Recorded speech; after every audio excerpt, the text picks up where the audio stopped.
recorded, many work were not recorded, many work been recorded. Some were only philosophical ideas, some were based on experiments, but those experiments were imperfect experiments. There were a number of things lacking in those experiments, and that is why they never got success. और success जो है वो Mendel के हाथ ही लगी, ठीक है। और मजेदार बात ये है कि मेंडल तो एक्चुअली बायो की कोई स्टडी नहीं कर रहा था, वो हेरिडिटी की स्टडी का एम नहीं था उसका। His aim was not to study heredity, rather he was studying mathematical क्या कहते हैं स्टडीज ऑफ स्टैटिस्टिक्स। तो वो स्टैटिस्टिक्स को पढ़ रहा था और उसके हाथ ये लग गया है। आपको पता है, मतलब ऐसे बहुत सारी दुनिया में ऐसे कई सारी चीजें हुई जहां आदमी एम कुछ करता है और कुछ और मिल जाता है उसको, ठीक है। ऐसे जो डिस्कवरीज होती हैं विदाउट एम, उन डिस्कवरीज को हम कहते हैं सेरेंडिपिटी, ओके। और ऐसे बहुत सारी चीजें हुई हैं। आपने शायद कभी, मैंने ही आपको बताया गुडियर का टायर का कैसे मतलब वो वल्केनाइजेशन हो गया था, या फिर क्या कहते हैं, I don't remember the name of the scientist, but जो सैकरीन जिसने बनाया, डू यू नो सैकरीन क्या होती है? Saccharin is a artificial sugar. Actually it is not a sugar, it's a sweetening object, मतलब substance. It is not organic also, it is inorganic, ठीक है। वो एक inorganic salt है वो, बट उसमें sweetness होती है, ठीक है।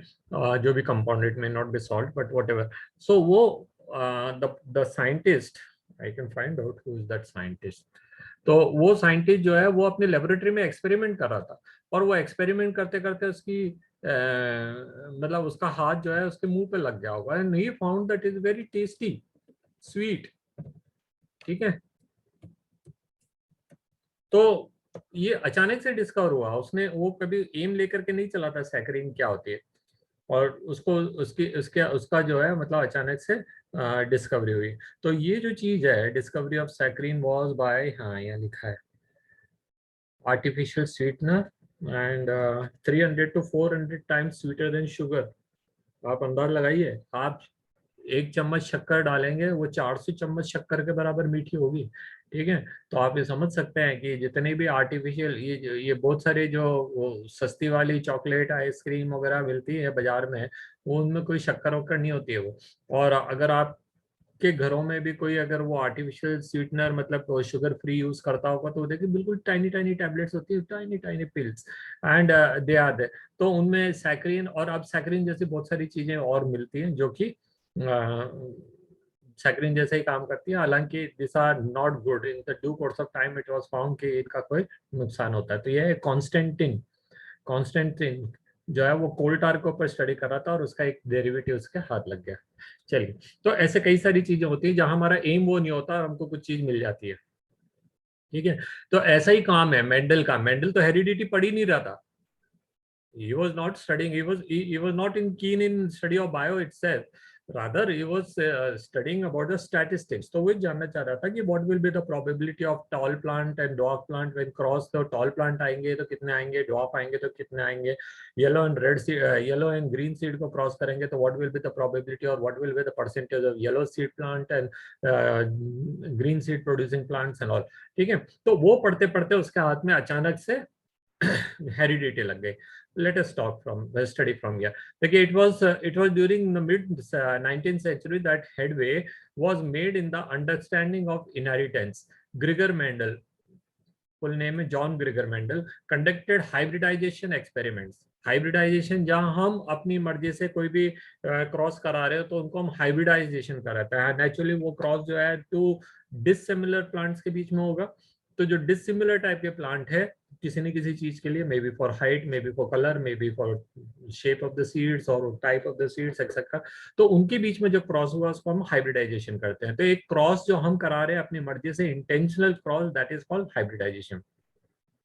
On the garden pea for 7 years। कितने साल लगे इसको एक्सपेरिमेंट करने में? 7 year। ये इंतहा होती है, साइंस का जुनून होता है ये, कि कोई इतने सालों तक एक्सपेरिमेंट, किसके पास इतना वेट है। आज की तारीख में हम चाहते हैं कि फटाफट फटाफट एक्सपेरिमेंट्स हो जाए, फटाफट फटाफट रिजल्ट आ जाए, किसी के पास में टाइम नहीं है आज की तारीख में। But this person, this scientist, this John Gregor Mendel, he conducted experiment for 7 years intensively, और उसके बाद उसको 1 से 2 साल लग गया उसको फाइल अप करने के अंदर, है ना। बाय मिड 60s जो है, 65 जो है, उसने अपनी अपनी थ्योरी प्रपोज करी and propose the laws of inheritance in the living organism. During Mendel's investigation into inheritance pattern, it was for the first time the statistical analysis and mathematical logics were applied to to the problems in biology. ठीक है. Again जो उसकी success के जो reason अपन ने पढ़े थे कल, चार रीजन हमने पढ़े थे. Selection of P plant, systematic experimentation जिसके अगेन 4 हेडिंग थे, 4 या 5 हेडिंग थे कि भाई उसने क्या करा, ऑब्टेनिंग प्री और प्योर ब्रीड, देन वो इमेस्कुलेशन, बैगिंग, टैगिंग वगैरह सब कुछ किया उसने, पोलन ट्रांसफर वगैरह करना, रीबैगिंग करना, वो सब. एंड उसके बाद रेसिप्रोकेशन उसने किया. ठीक है. और इसके अलावा एक और खास चीज थी कि भाई ये नहीं है कि उसने एक्सपेरिमेंट टॉल प्लांट और डॉग प्लांट में कर लिया और उसने लॉ बना दिया. He repeated the experiment with all 7 characters, 7 pair of allylic character जो भी थे.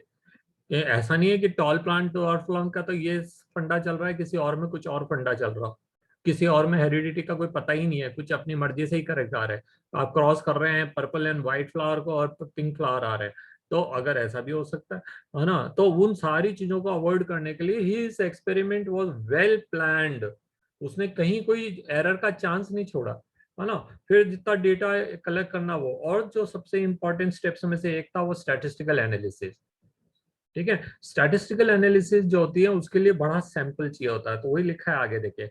Analysis and mathematical logic were applied the problem biology. His experiment had large sampling size.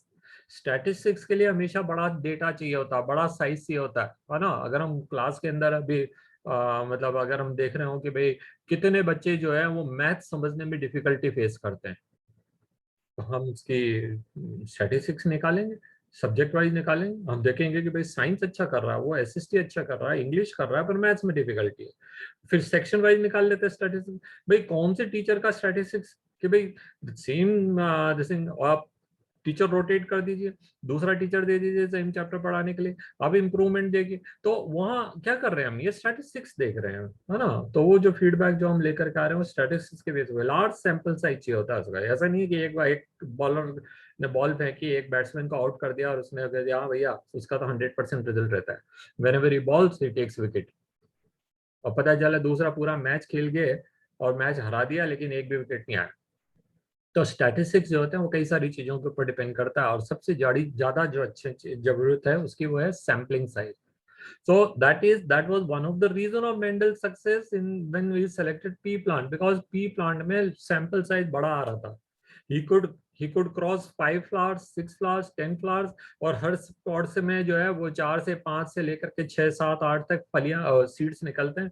तो काफी सारा सैंपल आ गया ना, है ना. और फिर उसने कहा कि मेंडल ने तो पूरी जिद्दोजहद से काम किया. उसने ऐसा नहीं है कि भाई अरे यार इतने सीड कौन लेगा, चलो एक मुट्ठी निकाल लेता हूँ बाकी फेंक देता हूँ. नहीं, उसने सारा, तो वो सारी कारण थे कि उसको सक्सेस मिली. तो sampling size which was greater credibility to the data, ठीक है, that he collected. Also the confirmation of his inference from the experiment on successive generation in his text plants.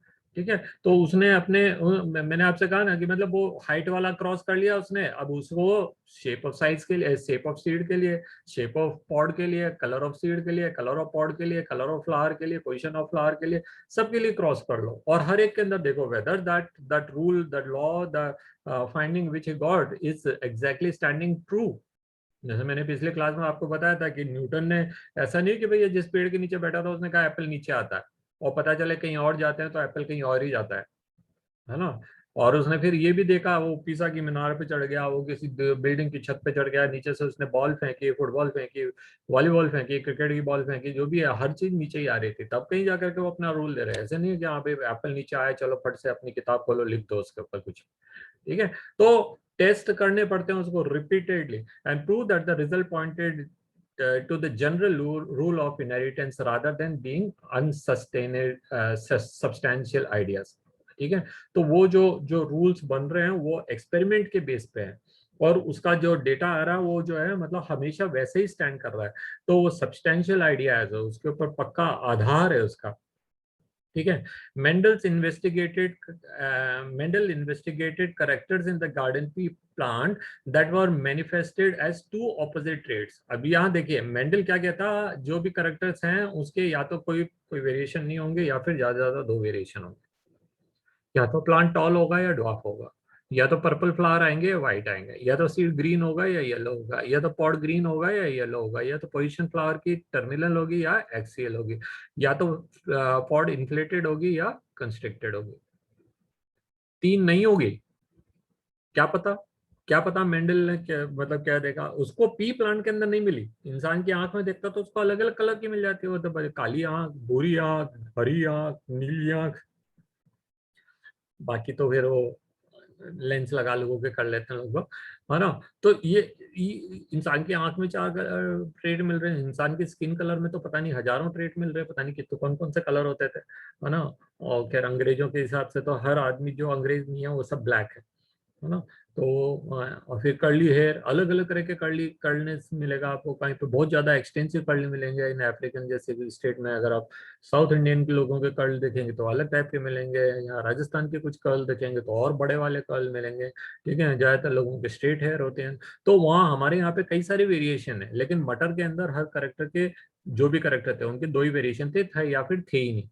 Leaf shape में कोई variation उसने observe नहीं करा, root के अंदर कोई ऑब्जर्व नहीं करा उसने, ठीक है। Where he observe characters 7 pair, और वो 7 के 7 ऐसे थे उनमें पेयर में मिल रहे थे, है ना। दैट इज 2 2, तो 2 ऑपोजिट ट्रेड्स, टॉल और ड्वार्फ, येलो और ग्रीन सीड, है ना। This allowed him to set up the basic framework of rule of governing inheritance.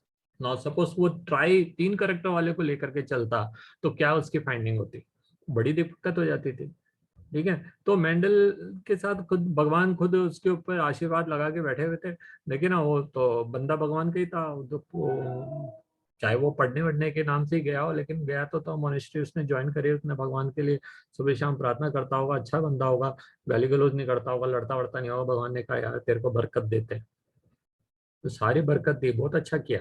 लेकिन एक जगह पे जाकर उसको फंसा दिया, बोले तू कितना भी काम कर, you will not be recognise. कुछ कारण होगा, बहुत सारे लोग होते हैं जो बहुत कुछ करते हैं लेकिन फाइनली उनको रिकॉग्नाइजेशन नहीं मिलती, तो Mendel's work be not recognise, that was the biggest pain given to him. 7 years काम करना, उसको कंपाइल करना, फाइल वगैरह बनाना, सब कुछ करना, yet is work is not recognise, ठीक है। तो आशीष भी मिली, और चलिए कोई बात नहीं, ये तो सब होता है। Now, which was expanded by later scientists to account for all diverse natures, observation and complexity inherent in them. तो बाद वाले साइंटिस्ट ने उनको लेकर के मॉड्यूलेट करा, उन प्रिंसिपल के बेस के ऊपर they conducted number of other experiment, ठीक है। And they saw number of experiment, number of things, number of places, Mendel's law जो है दे आर एग्जैक्टली सेम जैसा वो देख रहा है वैसे, but number of places it is deviated from the Mendel's law. if we talk about the human skin color, if we talk about the hair shape and all, तो वो मतलब nature of the hair, तो these variation जो है कहीं Mendel कहता है कि हर करेक्टर के 2 ही वेरिएशन होने चाहिए, है ना, 2 टाइप ऑफ एलीज। लेकिन ह्यूमन आई कलर में 4 मिल रहे हैं, ह्यूमन ब्लड ग्रुप में 4 मिल रहे हैं, ह्यूमन बालों में तो पता नहीं कितने मिल रहे होंगे। तो इन जगहों पे मेंडल से डेविएट हो गए हम, है ना। और मेंडल कहता है कि भैया हाइट अगर हम टॉल प्लांट और ड्वार्फ प्लांट लेंगे तो प्लांट टॉल आएगा या ड्वार्फ आएगा, वो इंटरमीडिएट नहीं आता, इंसान में तो ऐसा नहीं है। और माँ बाप जो है वो दोनों नट्टे रह सकते हैं और बच्चा दोनों को आउटबीट करके और लंबा निकल जाए, वाइस वर्सा कुछ भी हो सकता है, ठीक है। सो there are number of things where the Mendel's experiment were ideal, वहां कोई error नहीं था, they were well accepted till today, but there are number of places where there were variation being found, ठीक है। उन वेरिएशंस को हम आगे पढ़ेंगे इसी चैप्टर के अंदर। चलिए आगे पढ़ते हैं, देखिए Mendel conducted such artificial pollination or cross pollination experiment using several true breed plants। now यहाँ पे 2 चीजें देखिए, मैंने जिनको प्योर ब्रीड कहा था वो यहाँ पे ट्रू ब्रीड लिखा है, ठीक है। प्योर करेक्टर जिस नाम से मैंने उसको मेंशन करा था वो यहाँ पे ट्रू ब्रीडिंग लिखा है, ठीक है। Now what is meant by true breeding, true breeding का मतलब क्या है, वही सेम, दैट इज एक प्लांट को आप सेल्फ पॉलिनेट करेंगे तो उसी टाइप का प्लांट आ रहा हो तो तब हम उसको कह देंगे ट्रू ब्रीडिंग, ठीक है। और आर्टिफिशियल पॉलिनेशन जहां हम पॉलन ट्रांसफर कर रहे हैं, where we are intensely transferring pollen between the 2 selected plant। मैंने 2 प्लांट सेलेक्ट किए, ये मेरा एक प्लांट है, ये मेरा दूसरा प्लांट है, इन 2 प्लांट के बीच में मैंने पॉलिनेशन करना है, स्पीशीज सेम होनी चाहिए, इसका पॉलन मैंने इसके अंदर डालना या इसका पॉलन मुझे इसमें डालना, मैंने डिसाइड करा, ठीक है। और rather in most of his experiment he was conducting, मतलब एक प्लांट में 5 फ्लावर है, उसने ये 2 फ्लावर को मेल मान लिया इस प्लांट का, इन 2 फ्लावर को उसने फीमेल मान लिया, इन 2 प्लांट को फीमेल मान लिया, इन 2 प्लांट को मेल मान लिया, जो मेल है उनका पॉलन फीमेल में डाला और वहां पे टैग लगा दिया, यहाँ से फीमेल में मेल से फीमेल में पॉलन डाला एंड टैग लगा दिया, रेसिप्रोकेशन। तो उस मैंने आपसे कहा है, बार बार कहा है कि भाई वो उसने कोई चांस ही नहीं छोड़ा एरर का, कि बाद में लोग कहते हैं कि यार इस कारण से उसका एक्सपेरिमेंट गलत है and his findings are wrong, ठीक है। So a true breeding line is that having undergone continuous self pollination shows that stable trait inheritance and expression for several generation। क्या कह रहा है ये, कि आपने एक प्लांट लिया, बड़े वाले कुछ लंबे वाले प्लांट ले लिए, कुछ छोटे वाले प्लांट ले लिए, उनका सेल्फ पॉलिनेशन किया, उनसे सीड बने, ठीक है। They should produce only tall seed, जो ड्वार्फ बना रहे थे उनको सबको हटा दिया, टॉल प्लांट वाले जो थे उनका दोबारा सेल्फ पॉलिनेशन किया, if this time also they give say tall plant only, no dwarf plant, तो जितने ड्वार्फ प्लांट वाले प्लांट आ रहे थे उनको सबको हटाते चल जाओ, टॉल से टॉल, टॉल से टॉल आने वाले को रखिए, तब हम उसको कहेंगे वो ट्रू ब्रीड है। That means it is pure for the tallness, it is true for the tallness, उसमें डॉर्फनेस का कोई करेक्टर कहीं हिडन छुपा हुआ नहीं है। Now Mendel selected 14 true breed plant, ठीक है। तो ये 14 कहां से आए, 7 पेयर ऑफ एलिलिक करेक्टर, तो 7 मेल और 7 फीमेल, तो 14 मतलब 7 जो है वो एक वेराइटी है, शायद दूसरे वाली है। अगर हम कहते हैं 1 टॉल प्लांट तो डॉर्फ प्लांट तो एक पेयर, 2 हो गए ये, ठीक है। Yellow seeded plant, green seeded plant 4 हो गए, yellow podded plant and green podded plant 6 हो गए, इस तरह से करते करते उसके पास 14 प्लांट आ गए। तो उन 14 प्लांट्स को लेके उसने एक्सपेरिमेंट करे, as pair which are similar except the one character which is contrasting, ठीक है। अब वो क्या है, कोशिश वो कर रहे हैं कि जिस करेक्टर को ले रहे हैं उसमें ही वेरिएशन आना चाहिए, बाकी में कोई वेरिएशन नहीं है, पर ऐसा कोई जरूरी नहीं है ना। Some of the contrasting traits selected were smooth and wrinkle seed, yellow and green seed, smooth or inflated pods, green and yellow pods, and tall and dwarf plant। तो ये कुछ एग्जांपल्स दिए हैं जो यहाँ पे डायग्राम में दे रखे हैं। ये डायग्राम आप अच्छे से देख लीजिए, समझ लीजिए और पढ़ लीजिए, याद कर लीजिए।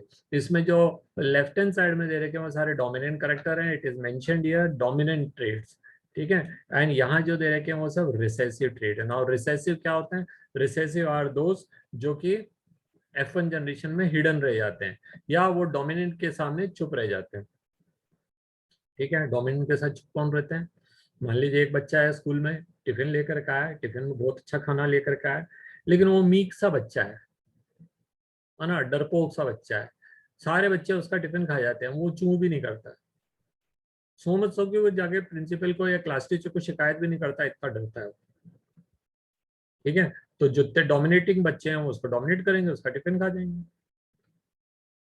ठीक है। तो जो उसका टिफिन खा रहे हैं वो सब डोमिनेंट है, और जो नहीं खा रहे हैं वो सब रिसेसिव है, जो अपना टिफिन को नहीं बचा पा रहे हैं वो सब रिसेसिव। ऐसे ही यहाँ पे कि भाई ग्रीन कलर का करेक्टर भी वहां मिल रहा है और रेड का कलर मतलब राउंड वाले, सॉरी यार रिंकल एंड राउंड है, तो रिंकल का करेक्टर भी वहां मिल रहा है, राउंड का करेक्टर भी मिल रहा है, लेकिन रिंकल अपने आप को एक्सप्रेस ही नहीं कर पा रहा। कल बता रहा था ना मैं टीवी के बारे में, मान लिया घर में 2-3 भाई बहन है, हाँ, तो जो सबसे बड़ा वाला है वो सबसे बड़े दादागिरी करता है, बोला मैं देखूंगा, चल रिमोट छीन छान करके वो देखने लग जाता है, टीवी मैच वैच देख रहे हैं, सब कुछ है। जैसे उसके भाई को उसका फोन आया, वो चला गया, रिमोट छोड़ गया। अब जो है 2 बच्चे बचे, ठीक है। अब वो बड़े मतलब 2 बच्चे बचे हुए हैं, उनमें भी जिनमें दादागिरी होगी, जो ताकत वाला होगा वो रख लेगा, वो देखेगा, दूसरे को भगा देगा, है ना। तो यही चलता है। और अगर मान लीजिए कोई भी नहीं है घर में, तो वो जो सबसे मीक है वो ही उस दिन बल्ले बल्ले करता है, आज तो मेरे को कोई रोक ही नहीं सकता है, तो आज तो पूरा जी भर के टीवी देखूंगा।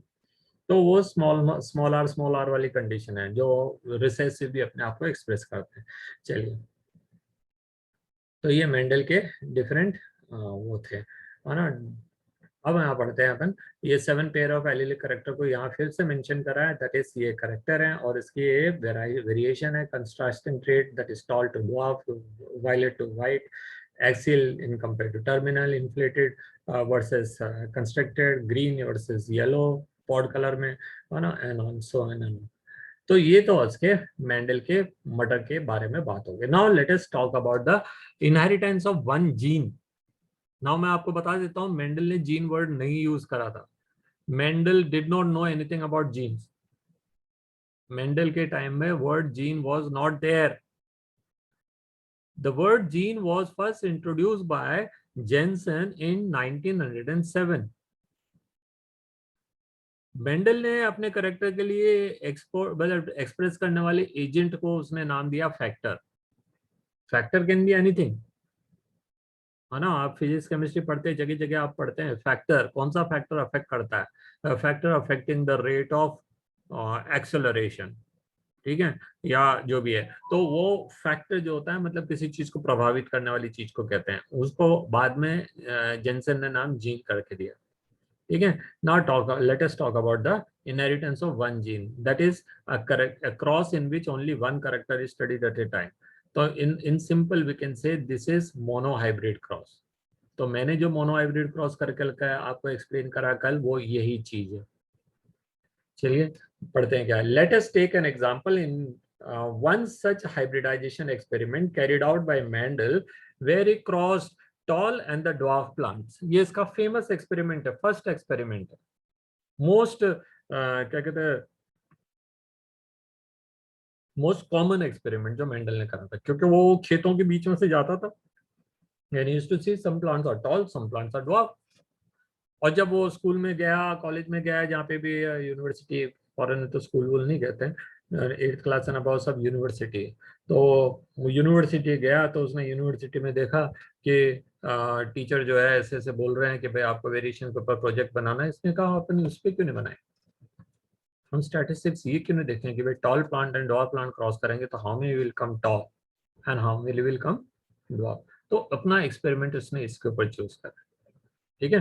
तो let us take an example in one such hybridization experiment carried out by Mendel where he crossed a tall plant and a dwarf plant to study the inheritance of one gene. ये one gene word हम use कर रहे हैं अभी. ठीक है. उसने कहा था मोनो करेक्टर, एक करेक्टर का hybridization. Such he collected the seed produced as a result of this cross and grew them. वो जो सीड बने हैं, देखिए ये प्लांट है ना, मैंने यहाँ पे टॉल लिख दिया, यहाँ ड्वार्फ लिखा, आपकी बुक में नहीं लिखा होगा. और इसको इसने फीमेल मान लिया, इसको मेल मान लिया, वाइस वर्सा. ठीक है. जब जिसको फीमेल बनाया उसका इमैस्कुलेशन कर दिया, बैगिंग टैगिंग ये सब अपन पहले पढ़ चुके हैं. और फिर इसका पॉलन इसमें ट्रांसफर कर दिया, लिखा है transfer of pollen, pollination, and then rebag and the seeds for form. Pod बन गई, पॉड के अंदर सीड्स आ गए, ये सीड. अब इन सारे सीड्स को जर्मिनेट किया. So from this seed, this seed, this seed, this seed, these plants are produced. And आप ये देखिए एक भी प्लांट उसको ड्वार्फ में मिल रहा, नुट्टा गुट्टा बाउनिया एक भी प्लांट नहीं मिल रहा. सारे के सारे प्लांट कैसे मिल रहे हैं? बड़े मिल रहे हैं, टॉल मिल रहे हैं. तो दैट वाज हिज फेमस क्या कहते हैं, मोनोहाइब्रिड क्रॉस. तो यहाँ पे उसने फिर एक नई इंट्रोड्यूस करी है term, that is called filial. ठीक है. इनिशियल पेरेंट्स से जो बच्चे बनते हैं उस वाली जनरेशन कहेंगे first filial generation. Initial parents से जो सबसे पहले लिए हैं उनको तो पेरेंट माना ना. सेकेंड जनरेशन के लिए वो पेरेंट हो जाएंगे, लेकिन उनको हम फर्स्ट फीलियल जनरेशन कहेंगे. ठीक है. तो देखिए, he collected the seed produced as a result of this cross and grew them to generate plants. Germinate होगा, जनरेट होगा, बात एक ही है ना, of the first hybrid generation. And this generation he also called as first filial or filial one generation, progeny or F1. Mendel observed that F1 progeny plants were all tall.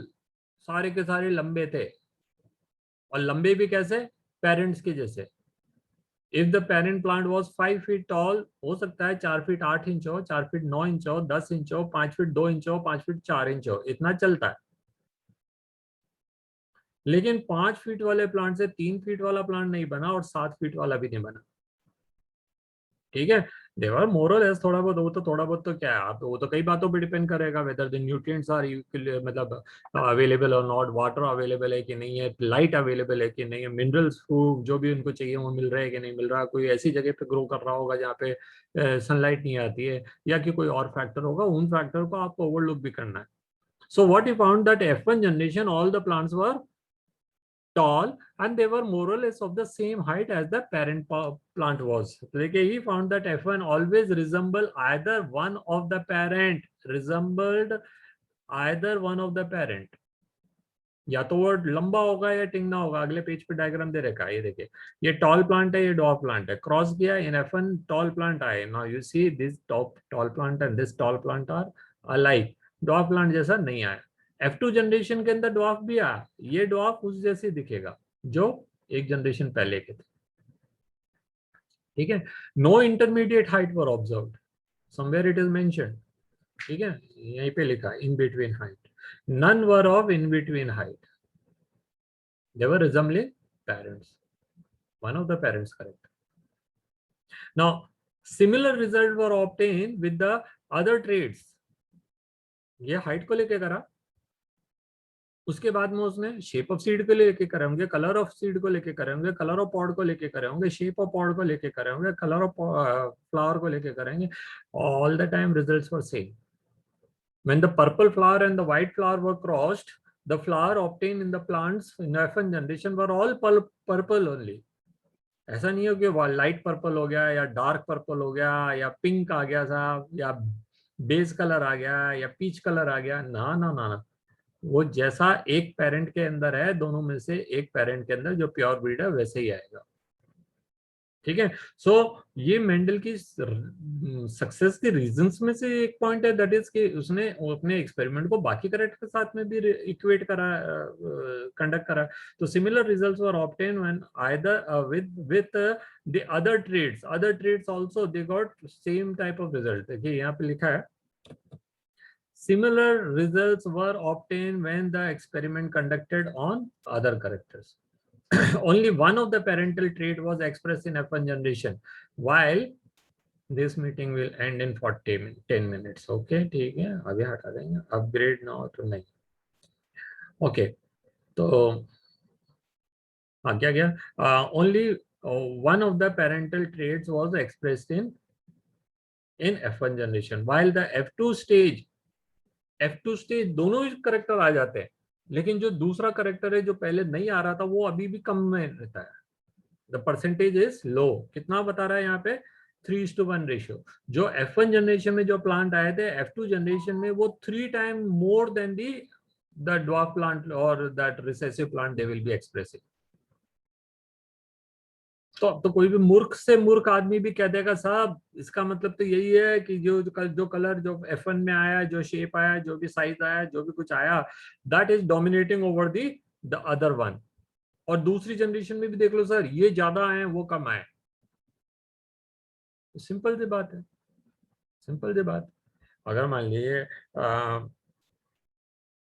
कोई खेल जिसके अंदर हम बहुत सकते हो, कहाँ है किसमें अच्छे, क्रिकेट मान काफी दिनों से जीत रहे थे.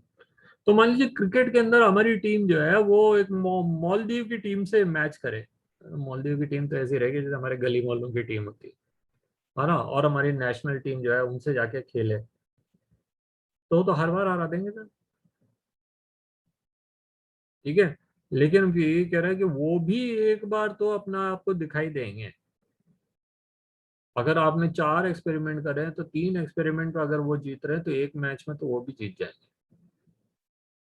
ठीक है ना. वो यहाँ पे इस चीज को आप अच्छे से समझिए. किताब में लिखते समय हम 3:1 लिखते हैं, but in reality the 3:1 is not exactly. Suppose 1000 seeds are there, so it is not exactly that 750 will be tall and the 250 will be dwarf. ऐसा कुछ नहीं है. वो 700:300 भी हो सकता है, वो 680:320 भी हो सकता है, वो 780:220 भी हो सकता है. ठीक है.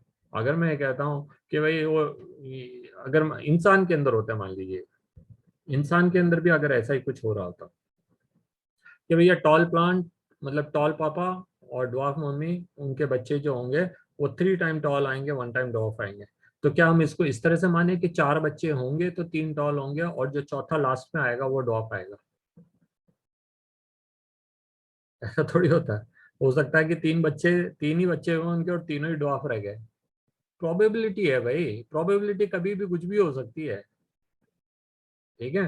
That is why you have to use statistics, that is why. तो आप ऐसे क्रॉस में आप क्या क्या देते हो उस पेरेंट्स के लिए, उस करेक्टर के लिए कि साहब ड्वार्फनेस इज डोमिनेंट, क्योंकि वो मिस्टर खन्ना और मिसेस खन्ना जो है उनमें मिस्टर खन्ना टॉल है, मिसेस खन्ना ड्वार्फ है, लेकिन उनके बच्चे जो होते हैं वो तो 3 बच्चे हुए सब, तीनों के तीनों ड्वार्फ हुए हैं सर। तो हमारे हिसाब से तो sir dwarfness is dominating character. ये तो प्रोबेबिलिटी है भाई। अब हमको इसके लिए काफी सारा डेटा यूज करना पड़ेगा। we'll have to choose many such couple where the either husband is tall or a wife is tall, ठीक है। ऐसे कपल खूब सारी चूज करने पड़ेंगे, फिर उनके सबके बच्चों का अपन को रेशियो निकालना पड़ेगा, तब कहीं जाकर के हम ऐसा रूल, फंडामेंटल रूल बना पाएंगे। ऐसा थोड़ी एक कपल के तो कुछ भी हो जाए, एक ही बच्चा होता है फॉर एग्जाम्पल, तो वो ये प्रोबेबिलिटी पे डिपेंड करता है। जब हम इसी चैप्टर के अंदर आगे हम पढ़ेंगे म्यूटेशन, और म्यूटेशन के बाद हम पढ़ेंगे कुछ डिजीजेस, और फिर हम वहाँ पे पढ़ेंगे पेडिग्री एनालिसिस। और पेडिग्री एनालिसिस से हम ये पता करते हैं कि what is the probability of a certain disease to appear in the defect, to appear in the offspring. और से फॉर एग्जांपल हमको मालूम पड़ा कि कलर ब्लाइंडनेस या सिकल सेल एनीमिया या हीमोफीलिया या कोई और बीमारी जो है वो एक पर्टिकुलर कॉम्बिनेशन के कारण, जब क्योंकि फादर में ये कॉम्बिनेशन, मदर में ये कॉम्बिनेशन, उनके बच्चों के अंदर 10% या 25% या 75% या 50% प्रोबेबिलिटी रहेगी। तो वो 10% वाली भी जो प्रोबेबिलिटी है, क्या पता वो पहला बच्चे 10% वाला ही आ रहा हो, दूसरा भी वही आ रहा हो। तो हम यहाँ भाई कोई हार्ड एंड फास्ट ऐसा नहीं है कि भैया 4 बच्चे होंगे तो 3 हम आएंगे और एक आप आना, ऐसा वाला है, ऐसा कुछ नहीं है। तो it all depends on the random fertilisation, it all depends on the type of chromosome and the type of egg which have been fertilised there, ठीक है। तो ऐसा कुछ भी मतलब स्टैटिस्टिक्स के अंदर इन सारी चीजों के लिए आपको स्कोप रखना पड़ता है। तो the contrasting traits did not show any blending, ये एक और बात है। The contrasting traits did not show any blending. Blending होती तो क्या होता है, टॉल एंड डॉर्फ के बीच की हाइट आती, ठीक है, या फिर वो डॉर्फ के भी नीचे चले जाते हैं, या टॉल के भी ऊपर चले जाते हैं, वेरिएशन रहते हैं भाई उसमें। लेकिन हमारे प्लांट में हमने, मेंडल साहब ने क्या कहा कि one of the parent, the offspring were similar to one of the parent in F1 generation. तो हमारा वन ऑफ द पेरेंट कौन सा था, टॉल।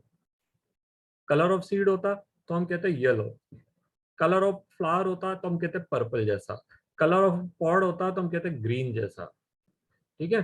तो वन ऑफ द पेरेंट्स जैसा दिख रहा है, there is no probability, no blending shown, blending कहीं पे भी नहीं दिखा। तो वो जो ब्लेंडिंग वाले आइडियाज थे ना, जो जुग जमानों से चलते आ रहे थे ना, एक बात समझ लेना चाहिए, heredity, behaviour of heredity varies from factor to factor in the same individual. Same individual के अंदर वो अलग अलग हो सकते हैं, लेकिन whatever is the dominating character in that for one particular species it will remain same. तो अगर हम कहते हैं curly hair is dominant character, तो जहां पे भी curly hair and straight hair वाले की शादी होगी उनमें प्रोबेबिलिटी जो है वो कर्ली हेयर वालों की ज्यादा रहेगी, ठीक है।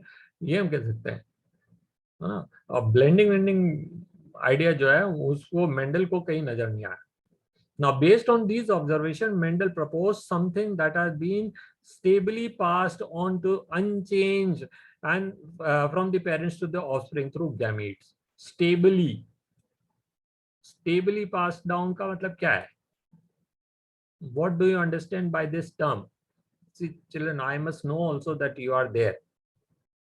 है ना? Are you there? 1 2 3 है, चौथी, हाँ चौथी। तो आप चारों बच्चे वहां पर है, कोई तो बोले। Yes, sir. आवाज नहीं आई, 1 minute, let me increase the volume.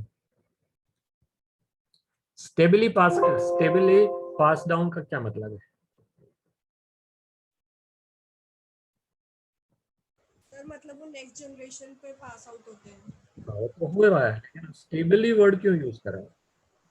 Same to same पास होते हैं, Same to same. कुछ फैक्टर्स मतलब मतलब सेम उसमें रहते हैं। कोई डाइल्यूशन नहीं हो रहा है, ठीक है, द करेक्टर, क्योंकि ब्लेंडिंग नहीं हो रही तो डाइल्यूट होने का तो चांस ही नहीं है, ठीक है। Let me finish this meeting here and restart it, फिर मैं इस पे आगे डिस्कस करता हूँ।